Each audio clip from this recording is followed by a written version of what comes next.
Hey, everybody. Thank you for checking in to The Naturalist Capitalist. I'm Reed Coverdale, and we've been going through some rough times lately, but I decided it was good to have my ex-husband, Clint, from Liberty Lockdown on and kind of, talk some things out. So how you They doing, still call Clint? me Clint Coverdale, so I'm not I'm not dropping your last name, no matter how many women you cheat on me with.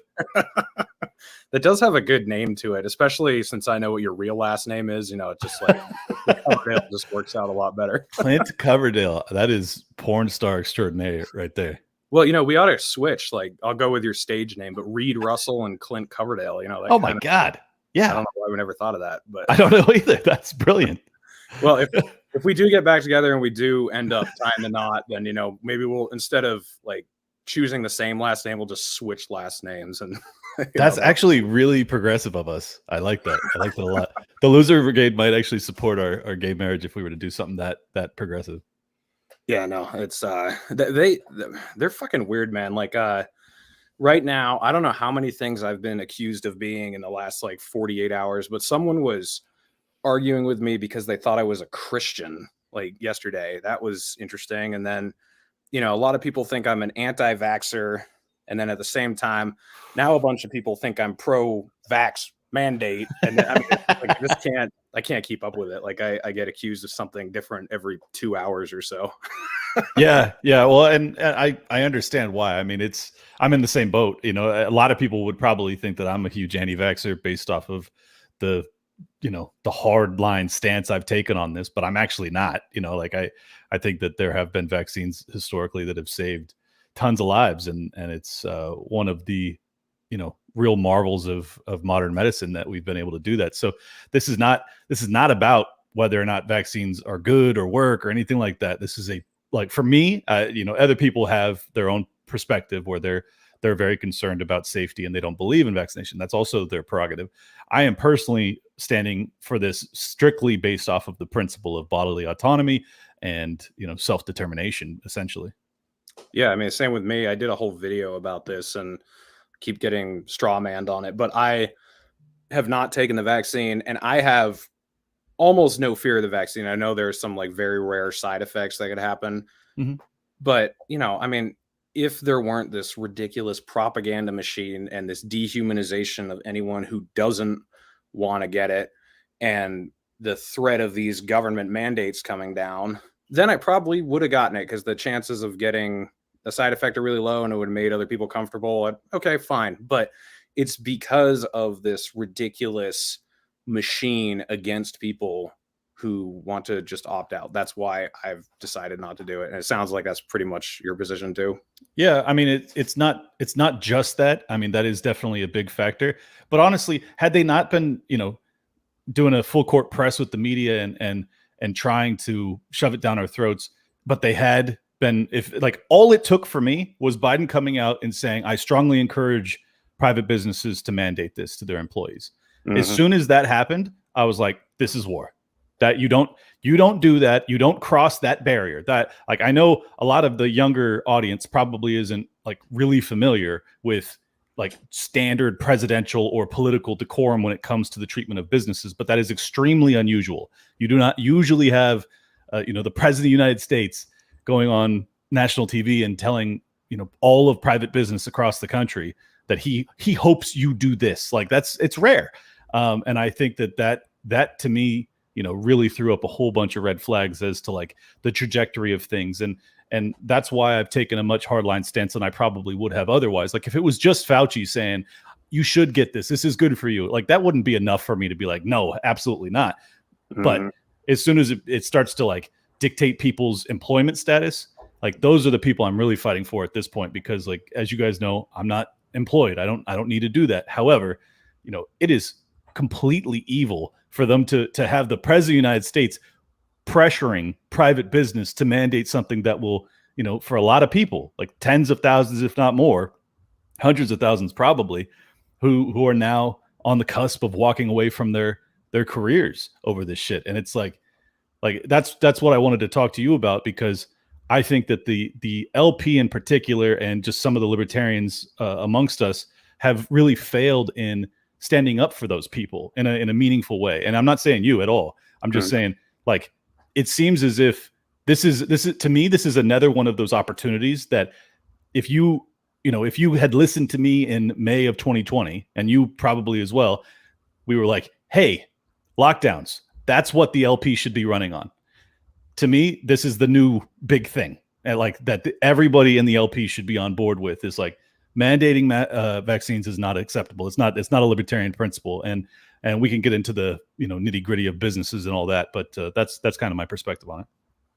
Yeah, I mean, I would agree. I've seen Noam Chomsky's absolutely horrible take on unvaccinated people, and I put a tweet out a couple days ago that was, if you were great on the minimum wage during the Holocaust in Germany, then you were great on the wrong issue. So it doesn't really matter if you're spectacular on certain issues if they're not the most important one that's coming down the pipe.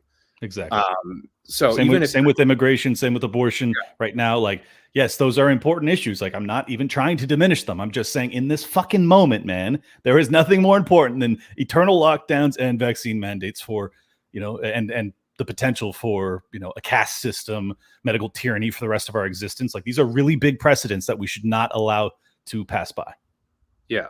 So, I mean, you have been in California most of the time. I know you've been traveling recently. Yeah. But living in San Diego, you're going to have much more of a plea of desperation than someone who's even someone who's been living in Texas, like rural Texas. They did have some sort of lockdowns or mask mandates, but it didn't destroy people's lives the same way it did in New York or California or, Michigan, some of the really horrible states. So some people don't have the same like personal connection to it, and that's probably why they're not losing their shit as much. So when they see someone screaming about vaccine mandates or whatever, if they live in Arizona where it's not on the table at all, they've banned vaccine passports, they're not going to care as much. So I think a lot of people take that as callousness or ignorance or impotence of some sort, where I think it's really just because depending on where you've lived over the last year, the number one issue might be slightly different from state to state. Of course. Yeah. No, I mean, I'll grant you that. I've said, all along that I am more black-pilled than most people because I spent most of lockdown in California. I know how severe it can be. And like, this is a bigger point that I wanted to make too, is like you have to be able to, like, libertarians are great at being empathic and like understanding that like the slave trade in Libya matters. Like, does it matter to me personally? Of course it doesn't. But it's still, it's an atrocity. It's a human level atrocity that we should all rail against. And in this situation, I feel the same way. It's like, whether or not you're in a state where you got a governor that's now going to protect you, this is an issue that will probably come for you eventually.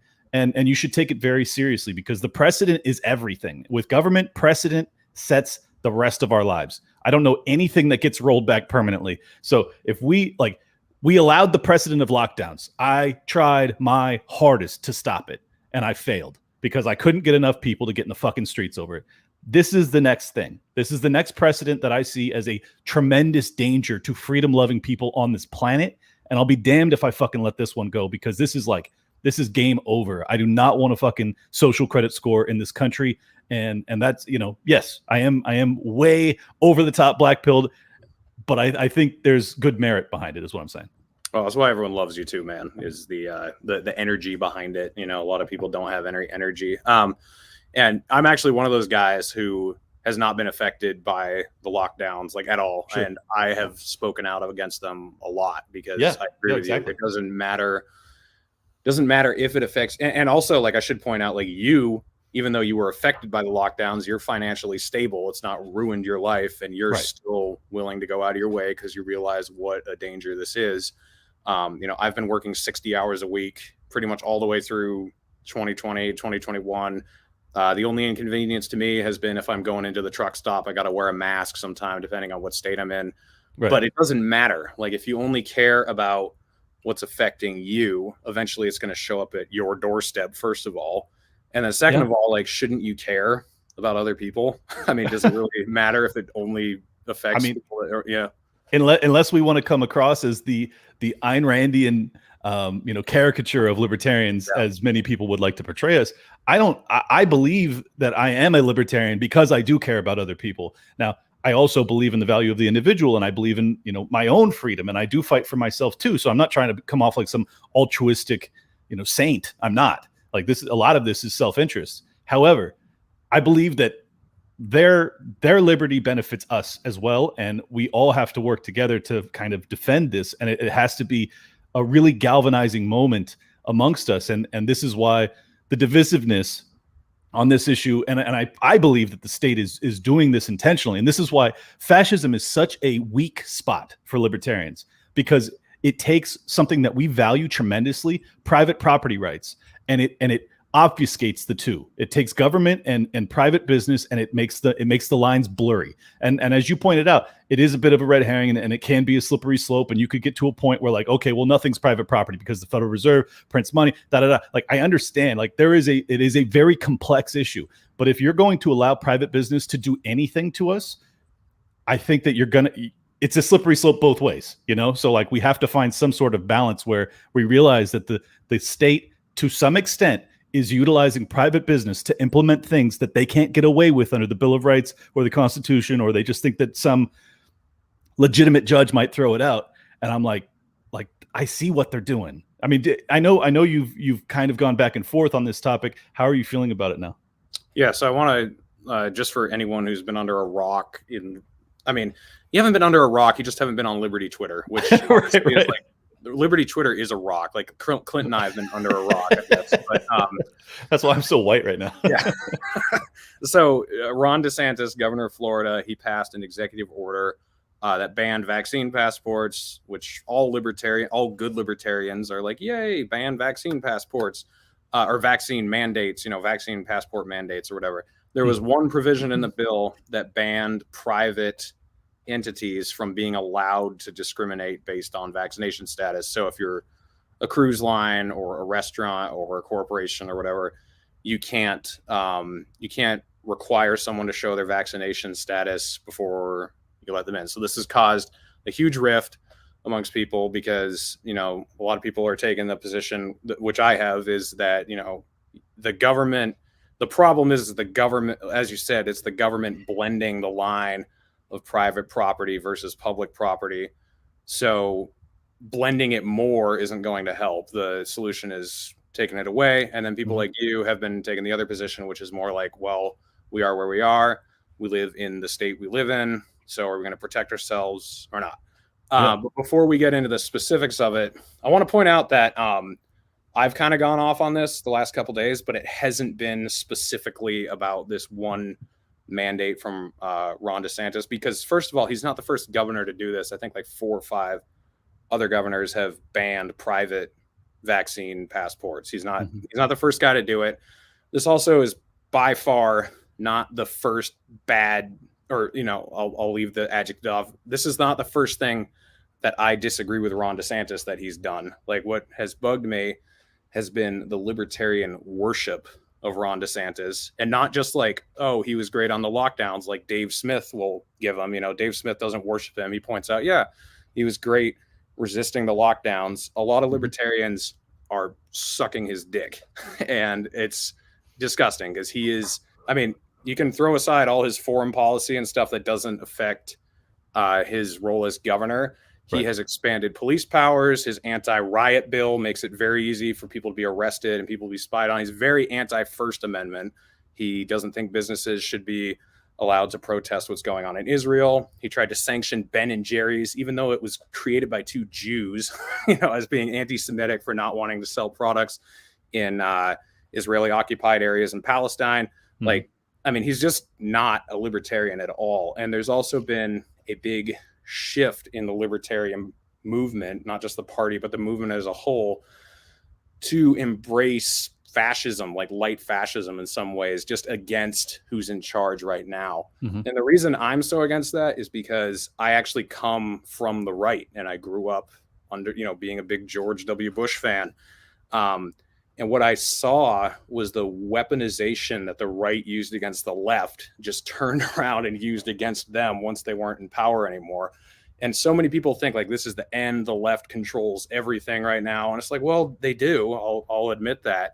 But the right sort of controlled everything 20 years ago. Like they were running the narrative of the news media.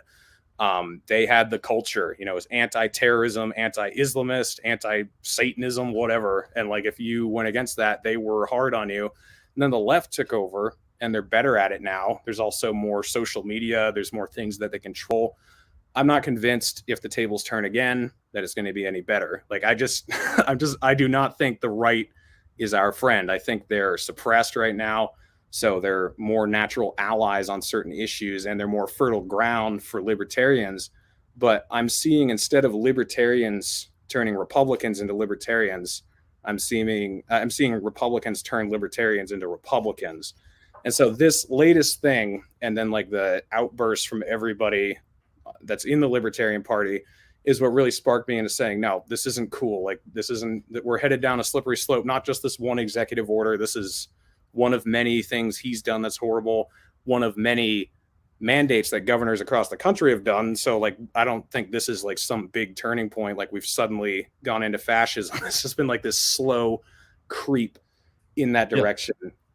So I'll just get your reaction to what you think of that first. Yeah, no, I think that your concerns are valid. I mean, I as someone who was, I mean, I wouldn't say I was more right wing either, but I was, you know, I was alive during that period. And I grant you, like the right did control more of the culture wars and things like that. They were just never so punitive. You know, it wasn't like we're going to end you as a public entity forever if you've, you know, said something inappropriate. Like it's just to a level of extremity that it's like or extremism that's really concerning. As to DeSantis, I grant you every negative thing you said about him. I mean, I would note that almost every negative thing you brought up is a product of his support of Israel, which is a prerequisite to run for president. So whether or not he's sincere in these feelings it's a political question. I don't really give a shit. What he's done is wrong. Like I completely agree. I don't like him for the most part. I think that, I mean, he even mimics the mannerisms of Trump. He's clearly trying to become a national political figure and run for president. So like, do not take any of my affinity for what he did during lockdowns as like a love of him. You know, like I heard you and Magnus have both described it as libertarians sucking Ron DeSantis' dick. Trust me. I'm only sucking your dick, Reed. I would not. I'm only sucking your dick, Reed. That's it. Yeah, you better not be sucking anyone else's. Yeah, I mean, I actually would not accuse you of that. And I think there's been a lot of subtweeting going around on Twitter. Probably like 90% of the tweets I put out have not been relatable at all to you. Like, and I even saw you comment on one of them, and I definitely wasn't talking about you because you're someone who I do not see as somebody who wants to crush the left, who, you know, thinks DeSantis is our hero or our savior or anything like that. I haven't gotten any of those vibes from you. It's the liberty movement as a whole. Yeah, and it's really thrown up a red flag. Just for clarification. I mean, it is concerning. I mean, I think the only reason I relate to those people is like I want a defense from the left. You know, I don't want to crush them, but I want them to relent. You know, I want them to stop with this trajectory because I believe that this trajectory results in war. That's my belief.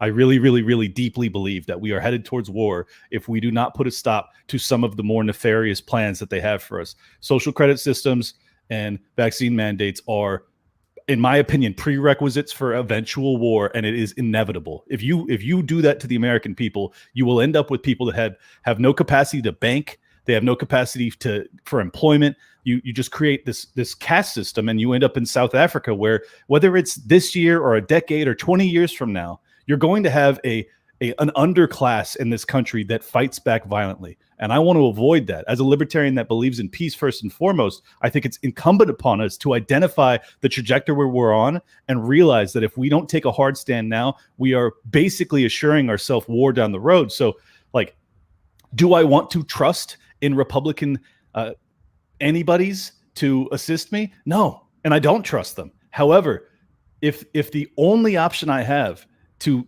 get this to stop in its tracks is to use the political power of the GOP just as a useful idiot for me, I feel like I'm almost obligated to consider it, and I don't feel comfortable doing it.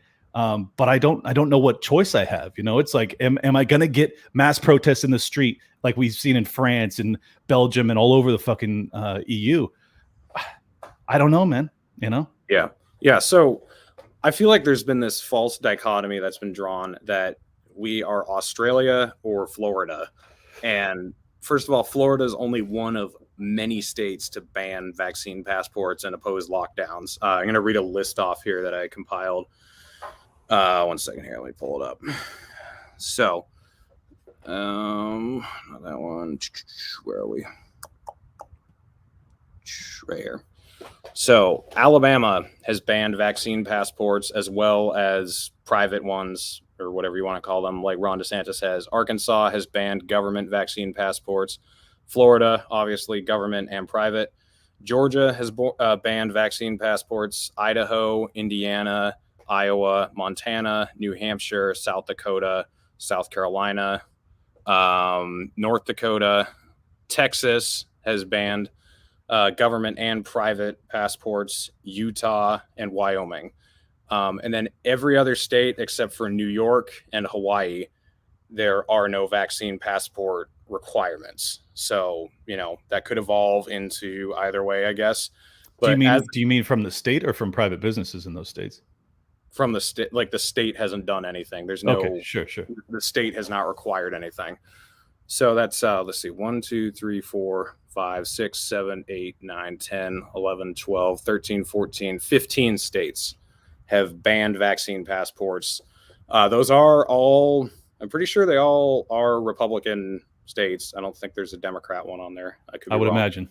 But yeah, so I mean, it's just, I feel like people think that what's going on in New York City is the entire United States right now, except for Florida. And that's just not true. I mean, there's 15 states that have banned vaccine passports, and I live in Utah. I'm in New Hampshire right now. That's why I look like I'm in a construction site. I'm in the basement at my parents' house, just visiting for the long weekend. But in New Hampshire here, things are normal. Like I can go anywhere without a mask. There's no one telling me to stay indoors. Same in Utah. Even like all throughout 2020, there were mask mandates in public buildings, but that was it.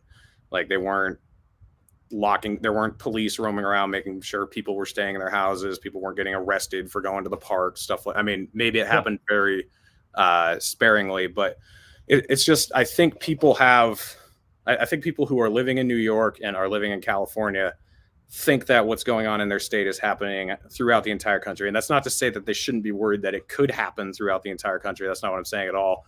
Right. I just don't think things are at the stage that a lot of people think they're at. Yeah. Well, and the nature of the dire warning I'm presenting makes it seem as if I believe that like every state is under severe lockdown and vaccine mandates are like a given.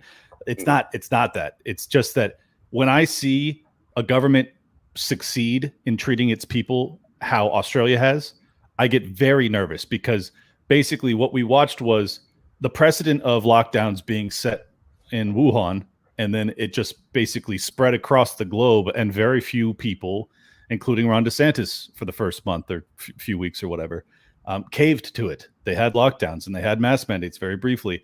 And it's like, my concern is that, you have basically, here's the real dark concern, to be honest.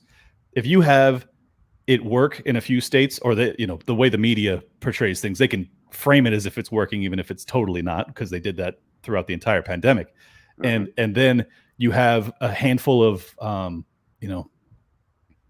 terrorist attacks or something crazy happens. I could see under War Powers Acts and things like that, where they just go, look, and especially if there's new variants and it's just continuous, and they keep having these rolling lockdowns, and they basically just break the will of people. Like, I know a lot of people are really broken internally after a year and a half of this shit.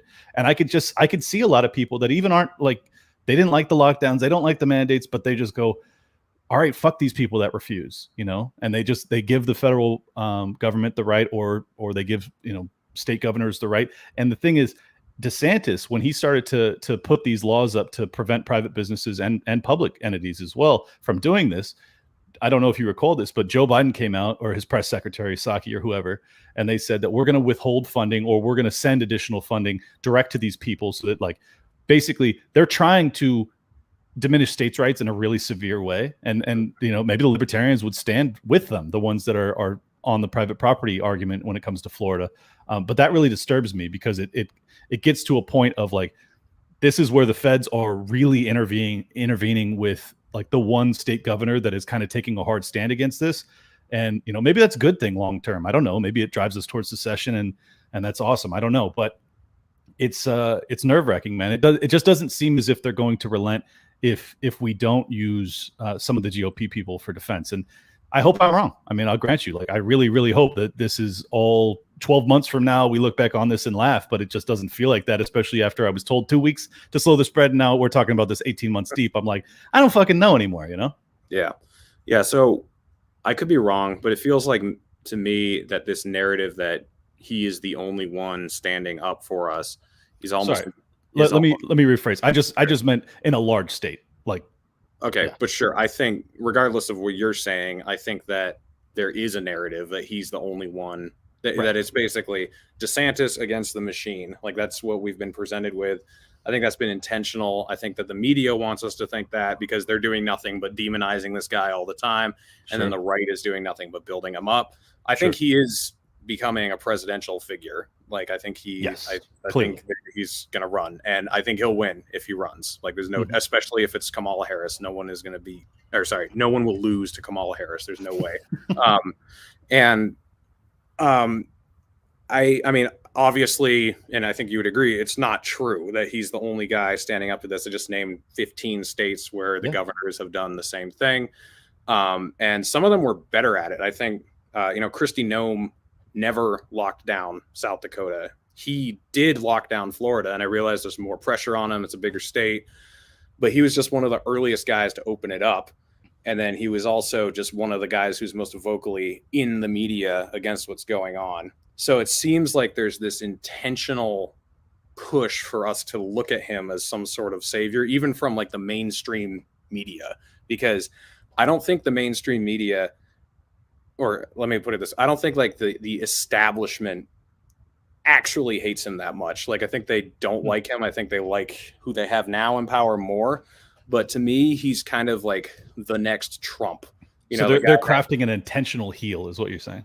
I think it's possible. I mean, and a lot of people are falling for it. And I don't think you are, by the way. Like, we disagree on this one issue, but I haven't seen you, like, funneling people toward DeSantis. Like, you've been funneling them toward Dave Smith and the Mises Caucus and libertarian ideas. But I do see that happening. And I think a lot of people are, I think DeSantis is better than Trump at what he does. Like, Trump was kind of a retard. DeSantis is not. DeSantis is very politically savvy. He's also eloquent. He also knows his shit. Like, Donald Trump didn't really know that much. He could kind of get up there and bullshit his way through a debate. Like, DeSantis knows what he's talking about. He also worked at Guantanamo Bay. He was in the military. As we touched on earlier, he's a very devout Zionist, where Trump kind of went along with that, but I don't think he really believed in any of it. It was kind of just like what was thrown upon him.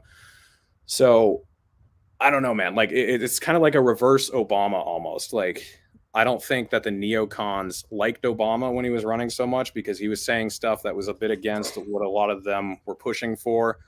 But I think that they sort of, after Hillary flopped, because there's no way you can, no way you can add charisma to Hillary's run. Once they saw Obama, he was kind of their perfect vehicle for pushing everything that they wanted. I kind of think that's going to be DeSantis, and I don't know how alert people are going to be and how critical they're going to be, because they're so sick of all this shit that's being pushed on them. They're just going to excuse everything else. So I don't know. I didn't really have a question in there. I was just kind of rambling, but. Well, I agree. I mean, I think that there's always a danger of a political figure being uplifted that we don't actually know what they'll do with the reins of power. And DeSantis, we have plenty of evidence in his history that he is not to be trusted. I mean, so So I don't, and I don't trust him, and I would encourage libertarians to look at him with a critical eye. However, I would also encourage libertarians that are very concerned about DeSantis to just understand the human, and I'm not talking to you, I'm just saying generally, the human side of like this guy. I mean, won by thousands of votes between him and Gillum, and it ended up that Florida being one of the freest states in the country over the past 18 months. That changed people's lives. You know, you could talk to Tho Bishop about it, and he will fucking lose his mind about how great DeSantis is because he kept Tho free. You know, like, and I can't blame Tho for feeling like that. Like, that's a really meaningful thing because it was hell in the blue states. And so yeah, I mean, I just hope that people can understand, like, or have some sympathy for the fact that, like, yeah, you're gonna have some fucking hero worship when everyone was stripped of their liberties for a year and a half, and these people in Florida weren't, you know, to a large extent. I mean, this kind of adds to what you were saying earlier, that we should be ashamed that this Zionist pro-cop shill is outdoing us on the public stage, right? I agree. Yeah. It's very upsetting. I mean, this is why I've been so disappointed in the LP's stance on the vaccine mandates or you know, on DeSantis's stuff. It's like, was it perfect? No, it wasn't. But like, it's so hard for me to wrap my mind around being really concerned about the precedent that DeSantis is setting when it's like they just put in a moratorium on evictions for over a year. Everybody who owned property couldn't evict their tenants. They couldn't fucking foreclose if you were a lien holder. And they shut down the vast majority of businesses for a year. And it's like, I'm not saying you guys are inconsistent at all. I know you in particular were totally opposed to all of this. My point is, like, you have to realize that these people, like, to argue that he's setting a precedent is just like, that's totally detached from reality. Like, the precedent is fucking obliterated over the past 18 months. And I don't feel like the libertarians are mentioning that enough when they bring up the fact that, like, well, no, we don't support DeSantis because of private property rights. It's like, yeah, guys, but like I mean, private property has been shot with a shotgun for a year and a half, and we haven't done anything to help people. Like, I think that's the biggest point I'm trying to get across. Is like, we didn't do enough. We didn't actually stop this shit. And at this point, it's hard for me to tell people you should ride with the LP because we have a way to stop this. Like, basically all we have is messaging. And it's like, and I think this is where the post-libertarians, or whatever they call themselves now, are right. Like, we need to have ways to implement this stuff because, and if Magnus is successful in putting together enormous protests that end wars and stop lockdowns and stop vaccine mandates and passports, God bless, and I'll be there right next to him. But if we can't get people to do that, then you're left with one option for defense, and that's going to be state options. And you know, it's like, it's a race, man. We got to like really address this shit right away, or people are going to go GOP. Like, I just know it's going to happen. Yeah. What I really like about Magnus and what he does is it's taking on the power structure, because I really think that progressives are just people with dumb ideas without the power structure. And you know, a lot of states have, I should have come up with a list, but a lot of states have removed the governor's emergency powers to declare lockdowns because they learned from what happened over the last year. We don't want this one person to be able to make this choice again. So they removed that power. You know, and then like in Indiana, they passed a bill that allows you to shoot cops on your own property if they're trespassing and you're doing it in self-defense. So I'm moving to Indiana. Yeah, I actually like disagree with a lot of agorists right here that the Libertarian Party should not be used for legislative power. I think they're wrong. Like, I think we're fighting the wrong battle. Like, we're always going for the White House and Congress. And then outside of that, we just say it's a messaging tool. I disagree. Like, I think, and also this also applies to the Republican Party or the Democrat Party, I guess, or independent or whatever. But I think there is still value to getting people elected to state legislatures. Like, I don't know. I mean, that's what the Free State Project did last year. They got like dozens of people elected, and they banned vaccine passports. They removed emergency powers. They repealed taxes that were in there. I mean, they did all this shit.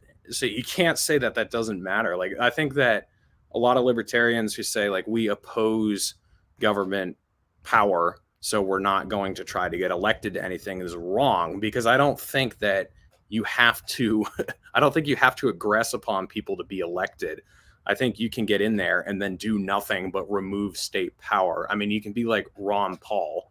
That's what Ron Paul did. He was in there and all he did was remove. I mean, and he wasn't successful because there wasn't enough of him. But if you elect a couple hundred people to state legislatures and governorships and town city councils, things like that, you can actually change the way things go. Because like you can go grow your garden and hide your gold and try to stay off the grid, but they've made it obvious they're not going to leave us alone. They don't want to. That's not within their plans. So I think that this should be a call for the Libertarian Party to get serious. And I saw your episode with Spike Cohen on your show. This is exactly what he said. He was like, the presidential run, if Dave does it or he does it or Amash, whoever ends up getting it, I hope it's Dave, but whoever does it, like, yes, they should be there for messaging and trying to wake people up, but they should also be drawing attention to all the races that are happening throughout the country and point to, states like New Hampshire where libertarians are taking over and say, hey, we need to do this. Like, if you want self-defense, you need to stop caring about who your representative is in Washington, because he can't do shit. Even if you get him elected, he'll be 1 out of 435. And, we saw how Justin Amash, couldn't get anything. Him, Rand Paul, and Thomas Massey, like, and Ron Paul too. And Ron Paul, like, none of them could get anything done. There's too many of them. So, like, relocalizing and actually weaponizing the Libertarian Party to remove that power structure, because I think that is what we should be doing. If we're trying to take out our enemies with the government, or even like fight back against our enemies with the government, as long as we expand that government power or keep it where it is or don't reduce it enough, then far enough down the road, they can just turn it right around back at us. Where if you do what the Libertarian Party and Free Staters are doing in New Hampshire, you neutralize it because you remove that power, and then there's nothing they can do. They're just people with bad ideas. Yeah, I mean, it's still a matter of believing that state powers will supersede federal. Like, that takes a leap of faith, because ultimately, if you get a federal dictator type character, he could just say, I don't give a fuck what the state says. So, but yeah, we're not there yet. So I to Naptime's point about thoughts on archotropism, I talked to Popular Liberty about it last week. I think that he's got a lot of merit to it. Now granted, he's GOP Mises and he thinks that you should run as a Republican. I don't really care, to be honest. If Reed Coverdale was mayor of Salt Lake, I'd be fucking thrilled, whether you're a Republican or a Libertarian. It's great. That will never happen. Let me tell you, they will not like that. I know, but I'm just saying. And I think that that's probably in my future. Cause like, I believe that it's important that people that have these ideas, actually start to get involved. And I always felt like, it's bad. And yeah, we get taxed too much. And yeah, there's too much war, but ultimately, like, I can still basically be left alone in this country. That shit ended about 18 months ago. Like, you cannot be left alone in this country unless you're willing to go live in the fucking woods by yourself. Like, it is very, very hard to be left alone anymore. And I think it's only going to get harder. So for that reason alone, I would like to have some political power, even if it's a mayorship or, like a mayoral race in some small town in Tennessee or Texas or Florida or wherever I end up. If I could be the mayor of that place, so I could actually like have some dictates as to what the police are allowed to do. Like, if Biden were to pass an assault rifle ban, I could tell the local sheriff's office to stand down. Like, we're not doing any of this shit. So that's the type of stuff that I like about archotropism. Yeah, I mean, the states overriding the federal government has worked so far. I haven't seen any attempts to overturn any of those ideas, whether it's Second Amendment sanctuary states or even like immigration sanctuary states or banning vaccine passports, like whatever. The federal government seems to kind of roll over when that happens. Except for in the 1860s. Oh yeah. Well, I'm talking like the last couple of years. No, I know. I'm just saying they do have the precedent that if they can justify it, if they can say that the behavior is so egregious from these states, and this is the type of topic that if you propagandize the population enough, there's the potential. I mean, I'm not saying it's likely, but there is the potential where they go, Florida will not fucking vaccinate these people. We have to fucking invade, you know, like crazier shit could happen is all I'm saying. Yeah, no, I agree. So I guess I like the cactus Israel comment. Yeah, I have at least half Ryan Dawson fans in all of my live streams at this point. So I love you guys. I love you people. Thanks for coming over here. Subscribe to Clint if you haven't. We got a question already. Liberty Lockdown. Subscribe. Trying to crush the left will only make the culture war worse. Also, Ron Paul was all about bringing everyone around the ideas of liberty. Yeah, so this is what, you know, how I wasn't really anti-Dave, but I wasn't a huge fan of him last year. And I had friends who really didn't like him, so that probably affected that a little bit. But then around the beginning of the year, we started talking to each other, and I was listening to him, and he was talking about how the culture war basically is bullshit. Like he was saying the reason the culture war exists is because of political power. Like there isn't a culture war around religion. There really isn't. Like there is an LP right now a little bit because people are retarded and they can't get over that. But for the most part, you don't hear Americans arguing about religion because we have freedom of religion, and it's not something that is trying to get really pushed either way until you have something like critical race theory, you know, which is a form of religion. Then it becomes an issue. Like when you're trying to legislate it into curriculum, things like that, then it's a problem. But for the most part, the branch Davidians would disagree, but otherwise I'm with you. Yeah, sure. But yeah, the problem is wielding power over your enemy. That's why all this tension exists, and the solution is ending that ability to wield power over your enemy. And I know we just talked about this, but he just says it in the comment here, so I'm kind of reiterating it.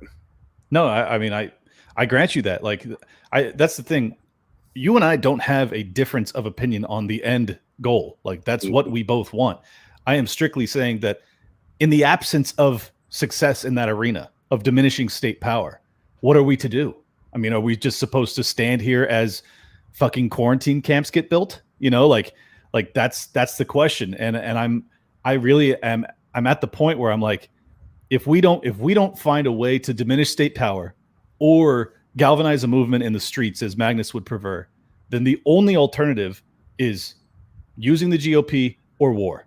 That's it. That's all I can see. So if we can't prevail in these other ways that you and I would both prefer to take, like 100% would prefer, then I'm left with the choice of revolution or supporting a candidate who's less than perfect to try and buy me some time, essentially, to buy me a defense against creeping totalitarianism. And it's like, fuck, dude, I don't know. So to clarify, I'm actually not against using the GOP if the right situation came about. I mean, if that means supporting DeSantis, no. Like, yeah, I'm not going to. Right. If Rand Paul or Thomas Massey or someone somehow became a presidential figure or some great governor or some great congressman or whatever, like I don't care what party. I mean, I fucking supported Tulsi Gabbard in 2020. She was a Democrat. Like I don't care about the what party you're in. I care about like what the important issue is at the time and what you're going to do about it. And if we align on those things and, whatever you have power over, I agree with you for the most part. Like, sure, I'll vote for you. Like, I'm not a purist. I'm really not. It's just, I think that like the Libertarian Party is different than when you're voting for a GOP candidate. Like Tulsi was bad on guns and she was bad on economics. She was good on most of the things she was going to have control over if she became president, and she was a Democrat. So I gave her a little bit of a pass because she's not a libertarian. And I was like, okay, whatever, you suck on these things. But see, this is a perfect example of what I'm talking about, because like she was bad on guns. Yeah. Like, very, very bad. And for whatever reason, way more libertarians were able to look at her pitfalls and say, well, she's great for a Democrat, but we can't look at DeSantis and be like, well, he was great against lockdowns. So like, right. So we're talking one issue with DeSantis where he has power over all these other things that he's implemented. I know, but it's such a big issue, though. I mean, that's right. But this is the reason that people like him, is because that issue was everything over the past 18 months. Like, I agree. I don't like the guy otherwise. No. That is so big. No, I completely agree. Like that was big, but he also wasn't as good on it as we're led to believe. Like, he was a little bit better than the other Republican governors, and it was something that he just didn't do that everyone else did. You know, like, Well, I get it. let me make one addition to that, is that I think the reason that he's so appreciated is because, not that he was like, granted, yes, some libertarians like him because he was willing to own the libs, and a ton of conservatives love him for that reason. But the real reason I value him is because he had the courage to be vocal about it and run cover for many other states to follow his lead. And I think that that's a point that gets overlooked a lot, is like, he took a very unpopular stance in one of the most heavily populated states, in a swing state where, like, he could have done a lot of different things. Like, this guy could have played it safe, like the fucking scumbag in Texas did, and he didn't. So that's the reason that I think people have an affinity for him. But other than that, like, we agree. Like, I don't want him to be president. I genuinely don't. No, I mean, yeah, I agree with you. Like, I feel like some of the more like left-leaning libertarians, they're not willing to give him any praise for what he did. And you're right. Like, there was a lot of pressure to succumb and do what the federal government wanted people to do, and he didn't do it. Like, he was like, nope, we're opening back up. And people love that. Like, they love someone who, you know, is just willing to stand up against the crowd and just say, no, we're not going to do that. So, I mean, I totally agree with that. Where I was going with this is, like, Libertarian Party matters more. Like, Rand Paul, I also supported him in 2016, and I disagree with him on stuff, but he's a Republican. So it was like, okay, whatever, you're a Republican. True, like, true. We disagree on immigration stuff. I want to talk about abortion here too, because it's such a big issue. I think you and I actually kind of agree on that. I'm pro-life, but I'm not for legislating it away, because I don't think that's really going to do anything. I'm not really for getting the state involved, but, you know, he was a Republican. So I was like, okay, whatever. Like, I disagree with you on that. When you're the Libertarian Party, I think it's more important to stick to principles than if you're just supporting the best Democrat or the best Republican for president. So I think that's why people are having a conniption fit over the loss of principles, whether it's this or whether it's immigration or abortion, whatever the issue is.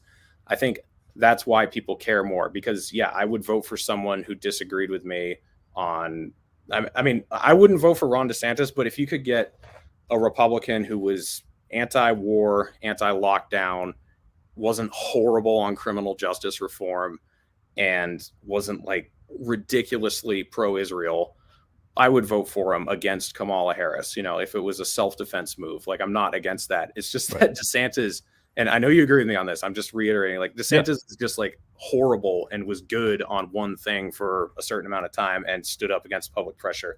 So it's just not the same as like supporting Rand Paul or Tulsi Gabbard or Ron Paul, or, you know, Ron Paul was perfect basically anyway, but like, you know, some good Democrat or some good Republican, like, it's just not the same thing, because he's neither of those things. He was just good on one issue. But what do you think about that? Like, as libertarians, like in the Libertarian Party, shouldn't we be more concerned about being principled than if we were just going to support a Republican or a Democrat? Yeah, of course. I mean, we're the only people that have principles, as far as I'm concerned. I don't believe that, you know, hard blue voters where you just vote Democrat, I don't believe you have a principle. If you vote Republican all the time, I don't believe you have principles. Like, the libertarians are the only ones with principles, and then there's independents that are, you know, obviously principled, and there's socialists too, and a few others, but it's very rare in this country in particular.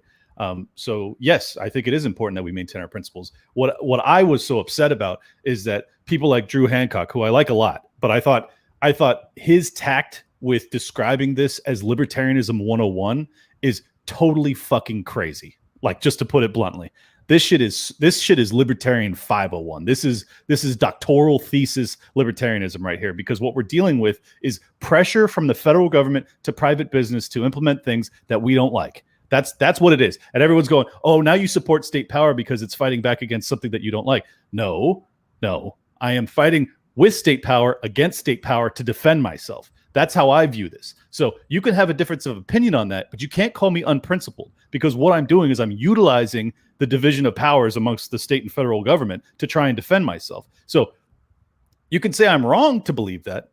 Absolutely, that's fine. But I'm not losing my principles. My principles are to prevent war. That's the threat that I see. So that, to me, that's the highest calling of libertarianism, is to try and prevent hot conflict. I'm trying to do that with proactive steps and sounding an alarm bell to get the Libertarian Party to fucking ride with me on this topic. And that's what I'm trying to do. So for people to go like, you don't understand property rights, it's like, no, motherfucker, I do understand property rights, and I do understand the precedent of DeSantis doing this. Like, it's like I get the downside. And again, like, I think that he overstepped his bounds. So like, I'm not even defending the fines against private businesses. However, I think that you can have a principled stance that sees this as a more complex issue than a lot of people are giving it credit. And that's what bothers me. Same thing with abortion, same thing with immigration. These are very complex topics. And that's the reason that there is division in the libertarian movement over these topics, is because it's not simple. It's not libertarianism 101. When it comes to my body, my choice, when it's abortion, there's another life involved. Some people recognize that life, others don't. When it comes to immigration, some people say you can't because we have a welfare state, and we have the war on terror, which will bring potential terrorists in. And it's like, you have to end some of these things beforehand. Like, these are not simple topics, and it drives me crazy when people frame it like that. Yeah. So, by the way, for those watching, I am going to have Drew Hancock on Tuesday night, and then I'm going to have Dave Smith on Thursday night, and then I'm going to have Pete Quinones on Saturday, and I'm going to have Austin Peterson on Sunday. So like, all these people have taken slightly different approaches on this. We'll be talking about it with everyone. So if anyone's name gets brought up during this, or, you know, you think we're talking about somebody, like, that's fine, because I'm going to have everybody who has an opinion on this week. So yeah, and I would tell Drew that to his face. I mean, I'm not even talking shit about the guy. I just think that it's a mistake to frame it that way. And I, like I said, I still really like the kid. Like, I think he's awesome. I just think that it's a mistake to dismiss people that are viewing this a little bit differently because you're seeing it as such a black and white issue. I promise you, it's not that black and white. Like, when you have the potential for totalitarianism, like, you should listen to the Yeonmi Park interview with Joe Rogan and tell me that you wouldn't use state level power to prevent from ending up in a fucking camp where you have to eat bugs for the rest of your life. Like, there is a point at which you do really drastic things that are still within your principle, because the alternative is fucking war. And it's like, I don't know. This is just not so simple to me. What do you think about it? So what bothers me is the people who say, like, and this isn't just a shot at Pete, this is everybody, because it's become a mainstream saying, is you'll be the most principled guy on the boxcar. And, you know, I used to agree with Pete when he would say that, and we'll be talking about this on Saturday, but you know, I used to agree with him when he said, stop living in Ancapistan in your head, because to me, that meant, like, stop expecting perfect outcomes. Like, things are already fucked up. So if you can move anything in the right direction, then that's good. That's what I thought that meant. What it seems to be evolving into, because it's become a saying that a lot of people are using, is I can do whatever I want to achieve my means. And I'm not even talking about just this is executive order. Like, there are people. So here's a great example. Like, a couple months ago, on one of Drew Hancock's posts, I got into it with this guy in his mentions saying that illegalizing drugs was a good move because it hurt the progressives more than the conservatives, and the progressives are our enemies right now. And I was like, what are you talking about? Like, how does that help you at all? Right. Illegalizing drugs. And he's like, well, it just hurts my enemy, and that's all I care about right now. And so, you know, he was calling me an autistic lowbert for being against that. There's become this, like, really slippery slope of saying, like, well, you know, my principles are just whatever. I just want to achieve my end goals, and that's really all I care about. If I have to hurt people on the way, if I have to fuck over this individual, I don't care. Like, I just want. And my question is, if your principles fall apart when things get hard, what good are your principles? Like, why do you have those principles? You should probably be looking for different ones. But have you seen that take place as well? What's your opinion on that? Certainly. I mean, I think it's a natural byproduct of a political atmosphere where there are no real rules anymore. And the two big parties are playing for keeps. And by keeps, I mean, like, our fucking freedom, like our lives. And you know, you're going to have a level of radicalization and a diminishment of prioritizing principles amongst some people. I still believe strongly that, like, I am maintaining my principles by trying to trying to cut off what I see as a very inevitable path towards war. And, you know, whether or not, like I said, whether or not I'm wrong is, we can debate that all night. And maybe I am. And as I've told you before, I hope I am. I hope that they do not intend to force social credit systems come hell or high water, because I think that's what they intend to do. I believe that's the plan. If I'm right, that eventually, in my opinion, inevitably ends in war. So, like, that's why I take this hard of a stance. And it's not, I don't see that as abdicating my principles, because it's still in defense of liberty ultimately, and peace. But I don't know, man. I mean, the problem with principles is, like, your enemy doesn't share your principles. So what are you to do ultimately? Sure, but it's the only thing that makes you any different, right? Like, I mean, it's the only thing that makes us human too. I mean, only kind of. I mean, my principle still says that I'm not going to aggress upon them, and I'm going to, like, this is a defensive posture, but we have a right to defend ourselves. So sure, like, it's just a matter. I think what it really boils down to is a debate about what level of aggression we're experiencing. Some libertarians viewed the aggression as egregious enough that any action at this point is justified. That's what they believe. I know these people. And then there's other people that believe that the actions are egregious. However, we should be utilizing state measures to defend against it. Others believe we should not be using the state to defend, and we should be just protesting and galvanizing a movement on the ground. I don't know, man. There's a lot of very principled ways to look at this, and I just don't see it as being very simple. But I'm happy to be wrong, you know, if I am. So when there's this blurring of private versus public, which I'll agree, like, to an extent, I've seen that. And I, not very long ago, would say that about, like, social media companies. Drew Hancock's videos are actually what changed my mind. I'll be completely honest about that. I thought he just made a stellar point, and I thought about it more and more, and I realized he's right. What his point is once you start blurring these lines, you can't tell what's private and what's public anymore, because, you know, there's like a company that's 99% private, and then one that's 80% private, and then one that's 50% private or whatever. Right. So the problem is the connection of government and business, right? Like, that's what's causing this problem. Yes. So the solution is to separate them, right? Yes. To do everything you can to separate them. So it seems counterintuitive to get involved with trying to have the government push one in either direction. And I understand, like, this isn't, some people aren't viewing this as an expansion of the state because it's already there, but fining businesses kind of is an expansion of the state. You know, like, once businesses aren't doing what the state wants them to do, and they fine them, or they'll send men with guns to lock them up, sure, then it becomes an expansion of the state. So it seems like, you know, this is the point where you are engaging, you know how some people like say voting is violence or government involvement is violence. I disagree, as long as you're opposing the power structure and trying to rein it in. This, to me, is the tipping point where it does become like entering this as part of the problem. Like, you just become part of the machine, and you're just perpetuating the system. It might be on your side temporarily, but then it'll be against you. So even if you don't necessarily grow it, you normalize it, and you basically set the precedent that you think it's okay. And then other people are going to go along with that because they think the same way that you or I do. Sure. So, you know, yeah, I guess in that very narrow example, mm-hmm. I would grant you that is probably unprincipled. I think that I've viewed the debate over DeSantis as being a much more broad one, where they have just said, like, fuck this guy, stop worshiping a politician. And it's like, not that simple, you know. There's two different ones. Like, that was the first thing we were talking about, but now I'm talking specifically about, you know, just the executive order and the private. I would prefer he had not done that. I mean, however, I can also see the positives of it. Just to be perfectly honest, like, if he sets the precedent that he will fine large multinational companies if they do XYZ to residents of Florida, it requires them to create a separate business model for Florida versus the rest of the United States.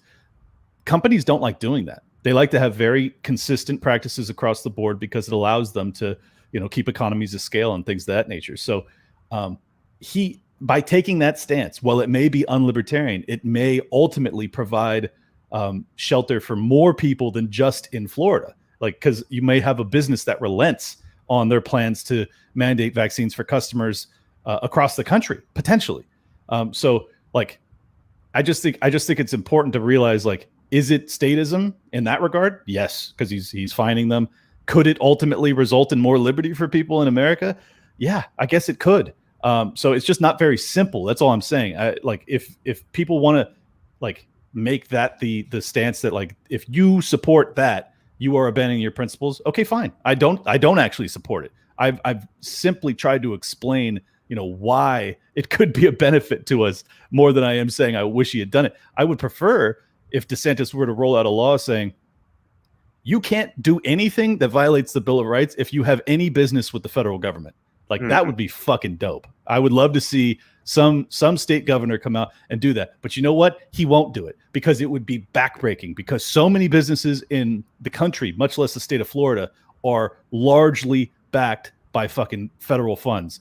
And this is a problem that is only going to get worse because we have such a huge coffer. It's like they just print crazy amounts of money. Everyone is fucking held up by this bullshit. And it's like, this is going to be a problem for the rest of the existence of the United States of America. And if we can't wrap our heads around it and like come up with some sort of like unified way of viewing these things as we have problems that are derived from it, I think the LP will fall apart over this issue because it is not going away, you know? Yeah. Yeah. I mean, it seems that, you know, the LP, like, I don't know, it's got so many different factions. Like that's what kind of makes us great is we're, you know, there are people who are in it for the drug legalization. There are people who are in it to end the wars. There are people who are in it for the, you know, the regulations on private businesses going away. So we all have like slightly different priorities, but that also presents a problem because you'll have disagreements like on abortion or, you know, border patrol or something.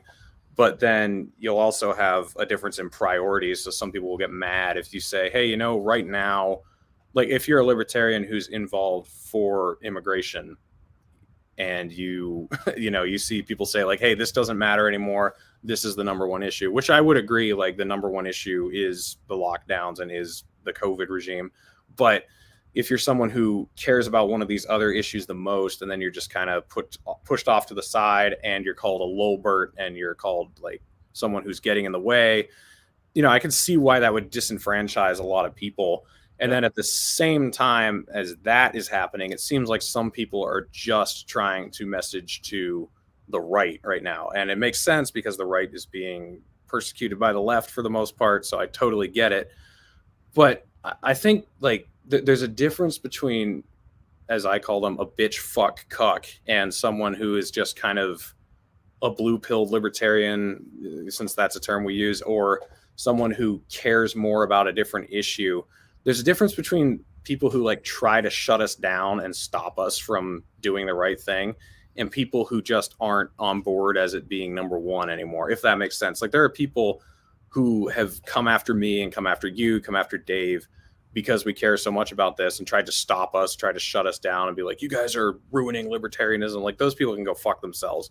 Right. But there are other people who live in different states where different issues are more important and this isn't their number one. And I feel like a lot of people are trying to tell them you're not a real libertarian, you know, like if you're not putting this at number one. And as we described earlier, like I think it should be at number one because regardless of whether or not it's affecting you, right now it will be eventually, and you should care about other people. But I don't know, like I guess what I'm getting at is there's just like there's this tendency for fracture instead of unity, which is, you know, how I kind of came to prominence, was trying to bring people together. But as we go down these, you know, issues and they get more complicated and people start fighting, the tendency is for them to like break into smaller and smaller camps. So there's like, you know, even, you know, when the loser brigade kind of lost and the pragmatist caucus dissolved, I actually didn't think that was a good thing because I was like, well, now the Mises caucus is going to do the same thing. They're going to split, and they have, and it's been over stupid shit too. Like not, I mean, immigration and abortion are important issues. Religion is not. Like that doesn't matter. We're not arguing to legislate religion. Like, and people I hope not enemies out of each other over that. Right. or the degenerate versus the more conservative libertarians. Like that's becoming a divide too. And I don't know, like it's just really disappointing because I think that's our strength, is that we're so diverse, but at the same time, it's what keeps us from being able to get anything done, because you start building all these camps that start fighting each other instead of the state, and building their own identities instead of just being like, hey, you know what? The problem is the state. We're all libertarians. We're all against this. Let's unite on the important issues and go. So Sure. you have been a uniting force, I think. I think I have.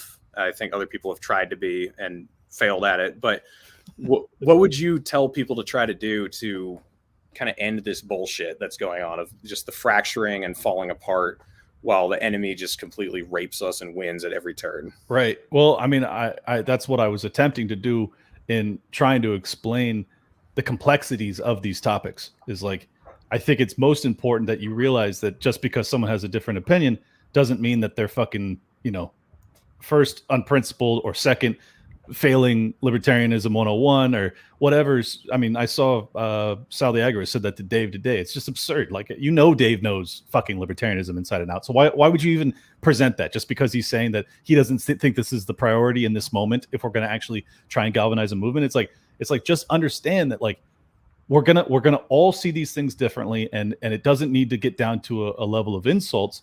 Like, Drew misread me because he posted something, and I said, Drew, do you want a war? He took it as me saying, like, do you want a war with me?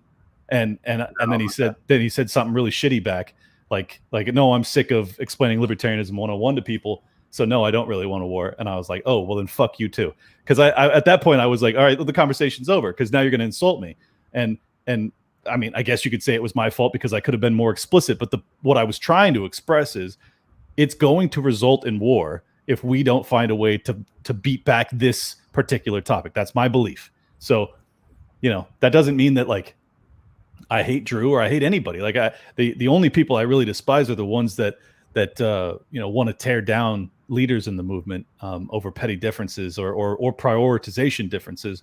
But I think that it is important that, like, just realize that, like, your issue may not be front and center all the time in the greater movement. Like, the people that really, really care about open borders, like, I get it. I understand. Like, that is the principled libertarian stance. Like, I get it. But I believe that there is gray area where you can be a principled libertarian and see it differently. I believe that. And same with abortion. I don't even want the fucking government involved in regulating that, because I think it's such a dangerous gray area precedent setting thing. And I think it's dangerous, but I do think it's murder too. Like, that's a fucking super gray area topic. So just, like, have a little bit more sympathy, empathy, whatever for your, what ought to be your ally, and try and realize that, like, Twitter is not a good forum. I think that this is why our shows are successful, and why they are great for elaborating on issues, so that we can actually see the full depth of our thought process, and you don't just assume the worst of somebody. Like, oh, Clint thinks that DeSantis isn't the worst thing that's ever happened, so he must be a fucking unprincipled statist. It's like, dude, no. I'm just trying to explain, more than anything, I was just trying to explain why so many libertarians have a fondness for him, and I kind of get, like, grouped up in the bucket of the DeSantis lovers, and it's like, it's not even true, it's not even reality, and vice versa for you. So Yeah. I mean, what I've realized, and I know you came about this, we talked about this last time we were streaming in person together, is that cancel culture and bullshit partisanship is not it's not restricted to the loser brigade. It's kind of all over libertarianism. I mean, it's amazing how fast you can get chewed up and spit out of a certain group that you thought you were homies with, because and I'm going to be talking to Drew about this on Tuesday, because Drew, to me, is someone who really says what he means all the time, which is the true definition of being based, where a lot of these people think that being based means saying whatever's going to get you the most laughs. It's not true at all. Like, I mean, if you say what you think, even when it's unpopular, which is something I do a lot, I actually enjoy doing it. I like making people angry, on Twitter. So. I've noticed. So, like, that's what, actually being based is about, actually, like, standing for something and being true to yourself. And people all over the liberty spectrum will fucking hate you for it. it's not just the loser brigade. But comments on that? I know you noticed that recently. Oh yeah, dude. I mean, it's and I'm guilty of it too sometimes. Like I will absolutely take a very antagonistic, very block heavy approach just because I'm fucking worn down. So like I have sympathy for people in that situation too, where you like start to be a dick online, even to decent people. So it's this is a human issue more than anything. It's like this is exhausting. I mean, we are fighting a fucking serious battle, and it's hard to get people on the same page. And it's not like you said. There's beauty in the diversity of opinion and things like that. So it's like it's not even necessarily that I want to get people on the same page on all issues. I think that there is plenty of room for exploration of different ideas. This is the whole concept of federalism and having different states do different things. It's like I think there's beauty in that, and I would be totally narcissistic to believe that we can have a single model that's perfect and it would everyone would be thrilled with it. It's like that's not human beings. Like we have different desires and drives and things like that. So I don't even remember where this question started. I apologize. Oh, yeah, I was just that like more than just the loser brigade, engages in stupid shit and canceling people and blocking. Oh yeah, just like yeah. No, we do it too, and we did it with the LP accounts, and we got in trouble over it. So. yeah, that was funny. So I'm in agreement with you that there's scary shit on the horizon, and we should be extremely vocal about it, because that's the only way to nip it in the bud, is kind of overreacting and overplaying it as if it's already upon us. Because if you don't act that way, then it just sneaks up on you slowly, and it happens, and nobody does anything, and we end up there anyway. But I don't think we're like on the brink of disaster yet. Like we're very close, but Maybe. I think 2022 is going to matter. And I know a lot of the agorists who follow me are going to be like, oh, shut up. And I've already explained this in this video, but I think government self-defense, as far as like getting people elected to remove executive power, to decentralize things, to make it harder to pass laws, like that is good and people should do it. So like what looks like success to you in 2022? Because everyone's talking about 2024, and it's like, guys, look, I'm going to be part of that campaign. I'm sure if Dave runs, I'm sure you and I will both be kind of at the forefront of that in some ways, cheering him on. Like I'll quit my job to help him do it. Like I don't give a fuck. But well, I'll continue to be unemployed. Yeah. But we need to look at like what's going on right now. Like find out what's if you live in a state that you're worried about being locked down, I think you should do what Clint did and move, or see what you can do to actually make a difference about it.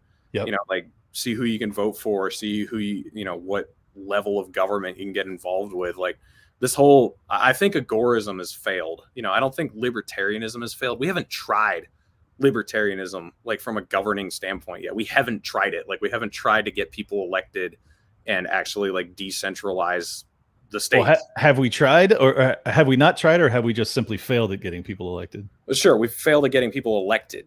Yeah. But like the idea that like libertarianism has failed, I don't think it's true. Like we haven't tried to implement it enough. Like we've gone for the dumb races that we can't win. We've gone for president, we've gone for Congress and Senate. Like you can get people into your local your local state legislatures and actually make a difference. New Hampshire proved that this last year. Like, and I am getting more sympathetic toward the idea of like concentrating libertarians in different states. I don't think it all has to be in New Hampshire, but like, why stay in California? I mean, you've left. Like, yeah. What are you going to? If you're a libertarian in California, I mean, I am as just dyed in the wool Californian as you'll find. I fucking love this state, but I had to go. And like, if you're a real libertarian that feels liberty in your bones, like, I mean, unless Elder, gets in, I would absolutely get the fuck out of here. I mean, if Newsom isn't recalled, California is in so much trouble. I can like barely put it into words how bad it'll be. So, and even if Elder gets in, it's probably still fucked. But it would buy you some time, I think. So yeah, my level of success would be, I mean, I can only do it on an individual level. So my level of success will be having found an enclave of relative peace and prosperity in this insanity, where hopefully I have a liberty leaning mayor, governor, something like that, and then try and start a grassroots community that I can actually feel like I have a network of people I can rely on. I think that's honestly like the best you can do on an individual level. And then as far as success on the LP level goes, honestly, I don't think that the Mises Caucus has enough runway, given their very recent establishment, to really have a tremendous amount of success. But I'm hopeful that I'm wrong and that local election positions can be won. I hope that more and more people, especially the archotropism cats, are serious about getting involved and having those guys take over mayorships and things across the country. I mean, that would be enormous. Having Glenn Jacobs as the mayor of Knox County in Tennessee is phenomenal. I mean, he is an ANCAP just like us, and he's the mayor of a very big town, including Knoxville. I mean, that's fucking awesome. So, you know, that's the short-term gains. And then, you know, honestly, I can't even think about 2024. I think it's crazy that people are even focused on that. I mean, we've got fucking 3 years of hell between now and then. Like Yeah. I'm not even worried about a presidential race at this point. Yeah, I'm just kind of, I don't know, like, I'm sick of people saying that voting does not make any difference, because yeah, I mean, voting for president doesn't really make a difference, and I'd say the same about voting for Congress. But like, if you had a different governor than Gretchen Whitmer, Right. Gretchen Whitmer, you know, like Whitmer, it was perfect though, because you called her perfect. Witchmer. That I don't know if anyone's called her that. That's a good Oh, that's a good one. But H. Reardon corrected me. Jacobs is the mayor of the county, not the city. My apologies. okay, but I mean, if you had, you know, like this great example, like DeSantis versus Whitmer, like if you don't think there is a difference there between who your governor is, like, I'm sorry, but you're just fucking delusional. Yeah, Like, that's you just insane. are. And the other thing is, like, even if the LP can't go anywhere, like if you have a Republican who's running for something that's good on the issues that matter for his position, then fucking vote for him. Or a Democrat, like David Feit was working for someone who was running for DA, who was a fucking communist, but it didn't matter. They weren't going to have to chart any, you know, control over any economics as the DA. So like, you know, like, just be judicious about like who is controlling stuff in your localities, because they have more control over your life than the federal government does, to be honest. And sometimes they are more tyrannical than the federal government. Like, a lot of these lockdowns and horrible you know, policies have been governors and mayors and localities making these ridiculous laws. So, you know, I don't know. I'm just sick of people telling me that getting involved in local politics makes no difference, because I mean, it's just like, I think that's just stupid at this point. It might be the only level of politics that libertarianism actually matters, because we Right. have no chance on the federal level at this junction. So, yeah, I just think it's totally, you know, detached from reality to think that it has no bearing on people's liberty in that moment. It had an enormous bearing for 22 million people in Florida last year. I mean, it did. So, yeah, I'm not going to dismiss it. You know, and again, that is not praise for DeSantis. I mean, it had a tremendous amount of benefit in South Dakota under Noem and the other governors that were decent on lockdowns. So, and again, back to the point that it's such a low bar to be decent on lockdowns, is that you just didn't lock people in their homes and mandate them to wear masks for a fucking year. It's like, Jesus Christ, this is a low bar. But I mean, this is where we're fighting from, is a very low place. And I'm hopeful that it's just the 18 months that have broken my spirit and made me view this thing so darkly, and that you know, Australia is an anomaly and Sweden is actually going to set the trend for the future of freedom on this country. Like, fuck, I don't know, you know, but I'm gonna assume the worst and work from that place and try and make sure that that doesn't become the reality, because it is not a reality I can survive in. Just to be totally blunt, like if this is my existence for the rest of my life, where I'm locked down periodically, and then they roll out global warming and they lock down again, and then they require, you know, everyone has to, you know, walk to work or bike or something because we can't have any fucking carbon emissions. Like, anything is on the table now that we've given up the lockdown precedent. So I just think it's really important that we fucking really lock in and you know, take whatever stances you can, including local government positions, to make sure that you fucking provide some safety for your family, you know? Yeah. Yeah, for sure. Well, yeah, I think it was good to have this conversation. Twitter's a cesspool, and you know, Clint and I know we broke up, but we still love each other, you know. So I mean, you guys, I think people actually, you know, they're reading comments back and forth between people, and they think that people are starting to hate each other over this. And I think that it is true to a point, because a lot of people have Twitter only relationships. Like, you've known someone on Twitter for a year, and if that's your only interaction with them, and then you disagree on something, you get into a fight and you block each other, I guess that's the end of that friendship. But it wasn't a very important friendship Right. to have in the first place. Like, get off of Twitter, especially Liberty Twitter. Go talk to people Yeah. and try to be a normal person to people too. Like, um I Tell the libertarians to be normal to people. Good luck yeah, with that. I mean, I am not, you can attest to this, I'm not the guy on Twitter that I am in real life. Like, I'm way meaner and way more aggressive on Twitter. And I said slightly less aggressive. Morgan says 100 times less aggressive. So I don't know, but like, Liberty Twitter is not real life. People aren't treating each other like they'd treat each other in person. So having these conversations is good to try to flush out these differences. And I think that this is why it's so important that you and I did meet and we spent a whole week together. It's like, now I know who you are. So like, if I have a difference of opinion with you online, I'm going to assume the best with you because I know that you're a good person and I like you. So like, that's not the case with most of my internet relationships. I don't know these people. I've never met them. Right. So like, if you say something that rubs me the wrong way, I may assume the worst. And with you and Magnus and other people I've met now, Olivia and others, that's just not the case. And I just wanted to address real quick Magnus's question about the anti-rioting bill and January 6th, or being able to January 6th all of the protesters in Florida. Yep. I agree with you, Magnus, 100%. A terribly dangerous precedent, 100% dangerous, totalitarian even. I think that it's something that all libertarians can probably get behind, that it is very dangerous that you could have basically just imprison people for protesting. Like, that's crazy. So yeah, I'm with you, man. And I don't know many libertarians except for like the most extreme, the most hard right libertarians that feel any differently than that. So I think that it may be a little bit overstated. You're concerned about libertarians liking that side of DeSantis. I think that they like him for his anti-lockdown stuff, but I could be wrong. I can't speak for all of them. Yeah, I also, just for anyone who jumped on recently, I did not put Clint in the DeSantis simping camp. I've seen people do it, and it is disturbing in the libertarian movement.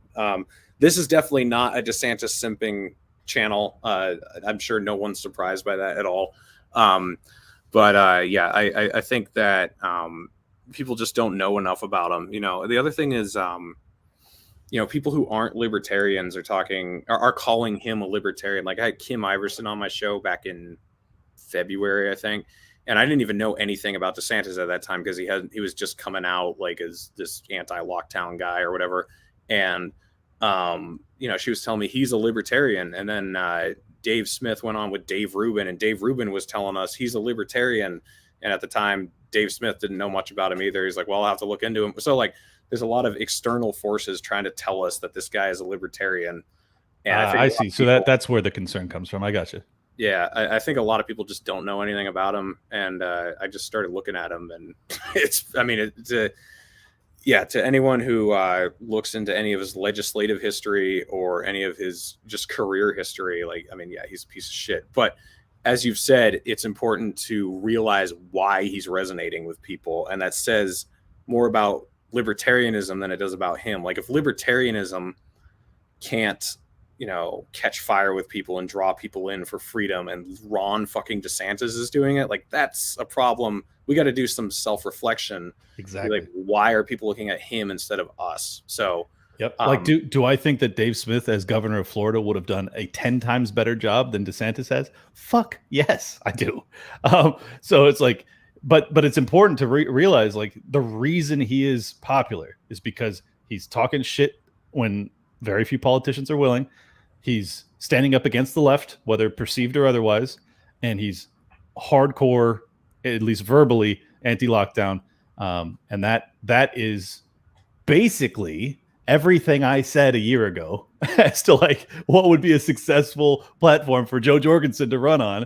I was like, you should be opposed to the left because they are fucking taking over the culture, and you should be opposed to the lockdowns. I mean, sorry, I shouldn't say the left. That's too broad of a term, but the extremist woke cancel culture, whatever you want to call it. You Sure. know, like that would, I think that would have been a much more successful platform. And instead, they tried to embrace that movement to some extent, and I think that it was just catastrophically misplaced. But you know, Yeah.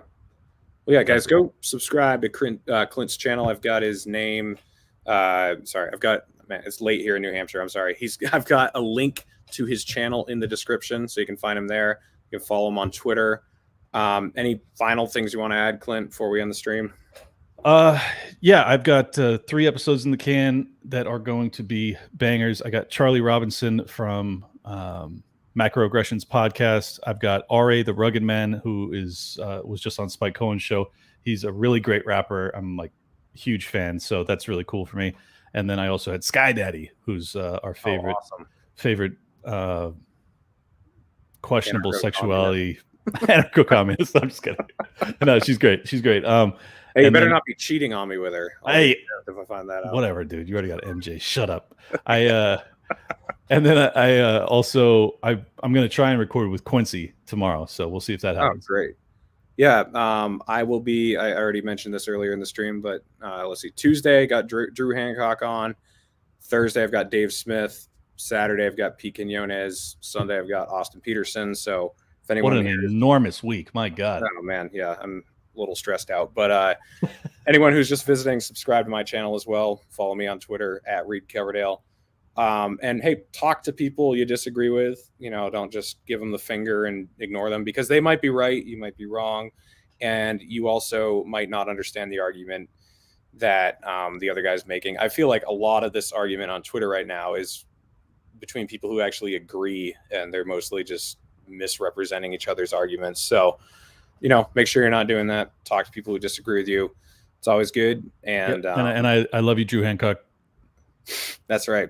I love you too, Drew. Shout out to Magnus and the Damn Wars on September 11th. Make sure you guys find a place to attend, unless you're concerned about the feds, in which case I don't blame you. But you know, just Magnus is in the chat the entire time, and I know he wants to get a message out on that. Yeah, and go follow Magnus too. Go check out his YouTube channel.